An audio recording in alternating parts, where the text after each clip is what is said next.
하늘맞이 무속다입니다. 제가 유튜브 방송을 하다 보니까 간혹 이제 저하고 통화하고 저에게 궁금한 거 전화해서 물어보신 분들이 많이 계세요. 분도 경상도 쪽에 사시는 분인데요. 저하고 한참 통화를 했는데 내리꽃 받은 지 100일 정도 됐을 때 신어머니가 돌아가셨다는 거죠. 그런데 그 신어머니가 돌아가신 그 이후에 장례 절차, 신어머니 뭐 천도제, 진옥이 이런 것을 어떻게 할 거냐, 그 가족과 그 남아있는 그 신어머니의 신자손들, 뭐 그 지금 이 친구한테는 신형제들, 신동기들이겠죠.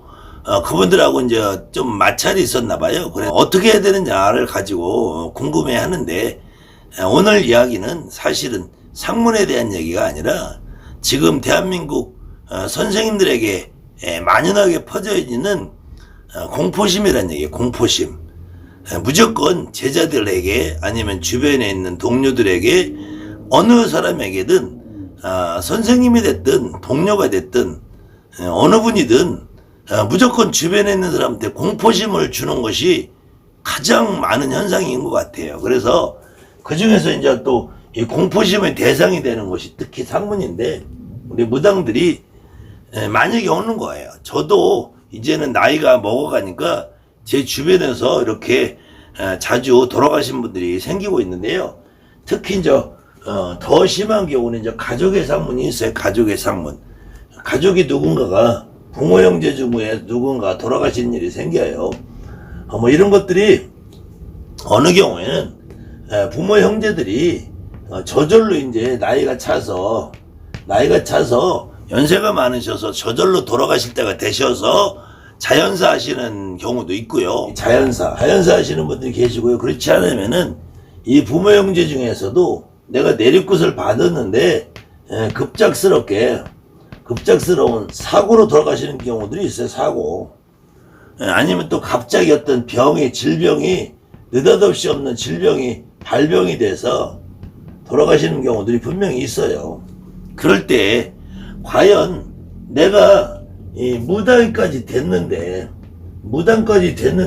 나한테 왜 이런 일이 일어나느냐, 또 이런 일이 일어났을 때 내가 이 경우에 가족의 상문이 났을 때 어떻게 대처를 할 거냐, 다양한 게 많은데, 첫째로는 부모님이 돌아가시고 가족이 돌아가시면 너는 죄인이기 때문에 목수도 못 갈고 손님도 못 보고 기도도 못 가고 아무것도 못 하고 넌 신당문을 딱 닫고 뭐 죄인처럼 그냥 웅크리고 어떡하라고 죽으라는 것밖에 더 돼요. 주변에 이제 친지들이 돌아가실 때 삼촌이다, 사촌이다, 오촌이다, 육촌이다 뭐 이렇게, 그럼 삼촌이라는 거는 보통 이모 고모를 다 삼촌이라고 해요.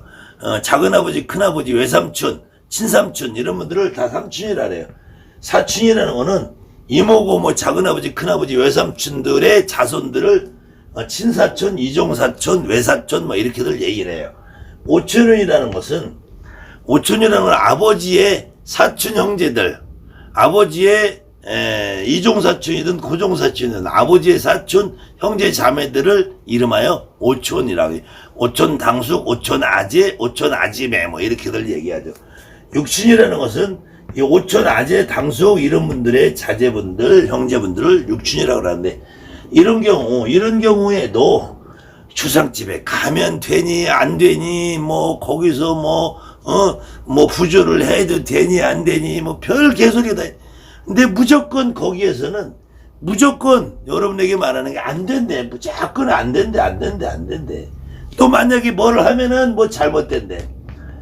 이게 두 가지밖에 없어요. 이거는 해도 안 되고, 했으면은 잘못되고.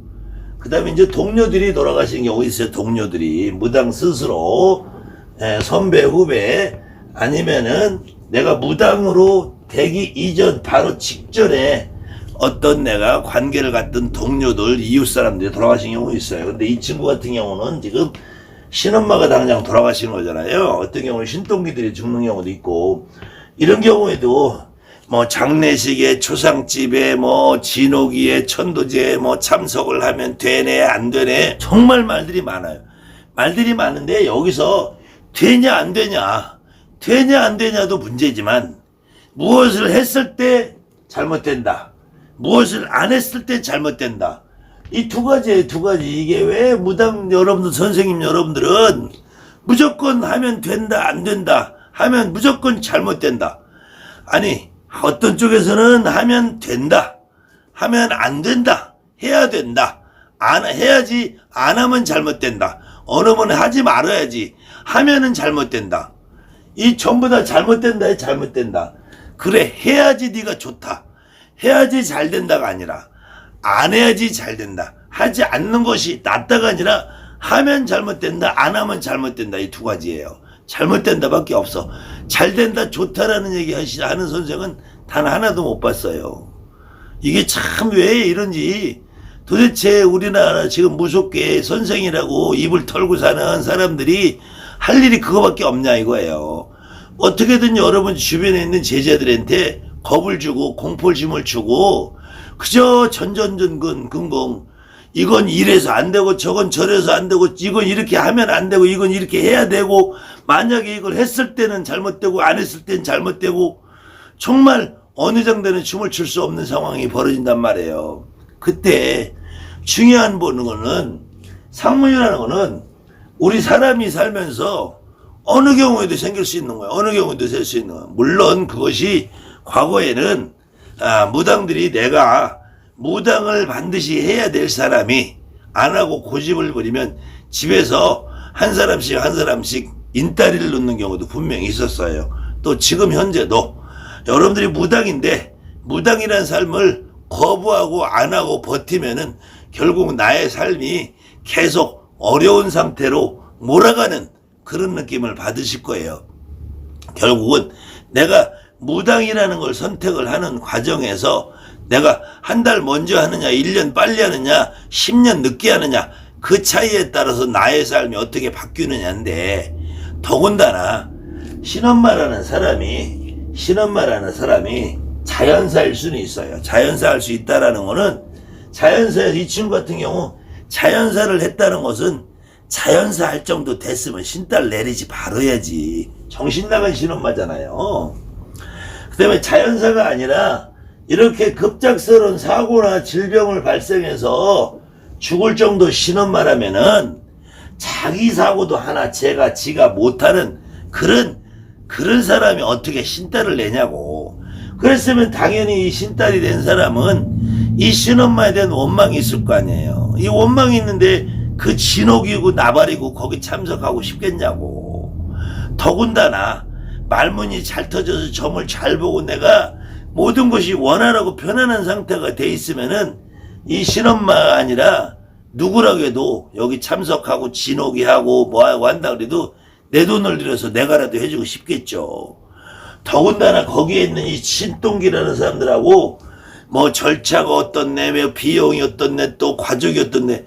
그런데 신엄마가 됐든 신동기가 됐든 친구가 됐든 동료가 됐든 이런 경우는 내 직계가족의 부모 형제라고 해도 내가 그 장례식이나 진옥이나 어떤 절차에 대해서 주관할 수 있는 파워가, 내 위치가, 형이 있고 누나가 있고 오빠 있고 동생이 있으면 내가 그걸 주관할 수 없어요. 그런데 특히 신엄마가 죽었을 때 그 가족들이 우선권이 있단 말이에요. 과거에는 전통상으로 그 신자손들이 우선권이 있는데 그런 문화는 지금 사라졌단 말이에요.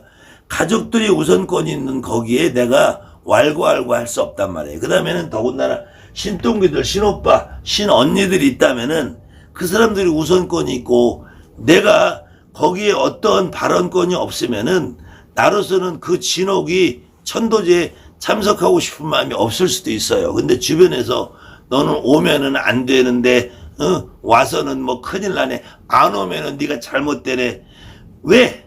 잘못된다 소리만 하냐고요. 지금 여러분들 주변에 있는 선생님들이 혹시 여러분이 어떤 행동을 하더라도 잘했다, 그거 잘했다 라고 하는 말을 한 번이라도 들어본 선생님이 있으면, 그런 무당이 있으면은 그 선생님은 업어주고 다니세요.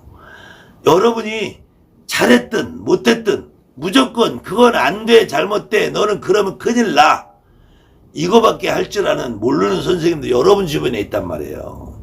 그 선생님들 말은 그냥 잊어버리세요. 잊어버리세요. 그것은 여러분들에게 저주를 퍼붓고 있는 거야, 저주를. 그 선생님들 주둥아리에서 나오는 말은 그저 여러분들에게 저주 퍼붓고 있는 말 이외에는 할 줄 아는 게 없는 거예요. 그런 선생님들 말에 왜 질질 끌리고 다니고 왜 거기에 두려움을 품고 공포심을 갖냐 이거예요. 이 대한민국에 지금 현재 선생님이라고 아가리 털고 있는 인간들이 여러분에게 할 줄 아는 건 오로지 공포심, 저주, 너 잘못된 소리밖에 못하는 거니까 그 말은 결국은 여러분들을 그렇게 벌벌 떨게 만들어서 지네들 소나기에 넣고 지네들이 떡주물로 줄러서 여러분 주머니나 후벼 파겠다는 수작질밖에 안 되니까 여러분이 그 말에 너무 겁먹지 마시라는 거예요. 상문 뭐가 그렇게 두렵냐고요. 인간은 한번 태어나면 누구나 죽는 거야. 상문이라는 어떤 악한 기운이 따로 있고 악한 귀신이 따로 있는 게 아니에요. 상문이라는 것은 우리 인간이 늘상 겪는 일이기 때문에 무당이 되시는 분들은 상문이라는 과정을 통해서 내가 나에게 와 있는 내 조상을 깨우치라는 하나의 사인이란 말이에요. 사인. 표식이고 촉매작용이고 그렇기 때문에 상문이 들었을 때 그 상문이나 이 존재의 두려움이 아니라 가족이고 친구고 동료고 아니라 부모 형제 같은 경우는 당연히 내가 받아들여야 될 분들이고 이런 분들을 친지나 동료들이 죽었을 경우는 이런 분들은 하나의 나에게 자극을 주는 요소란 말이야. 자극을. 내 부모 형제 내 조상님을 알아보시라는 자극을 주는 하나의 사인이고 촉매작용이다. 이건 상문은 두려울 게 아니라 이 상문이라는 하나의 사건을 통해서 내 조상을 내가 확인해 보라는 경고의 메시지다. 이렇게 생각하시면 틀림없을 것 같습니다. 감사합니다. 하늘 많이 구속대합니다.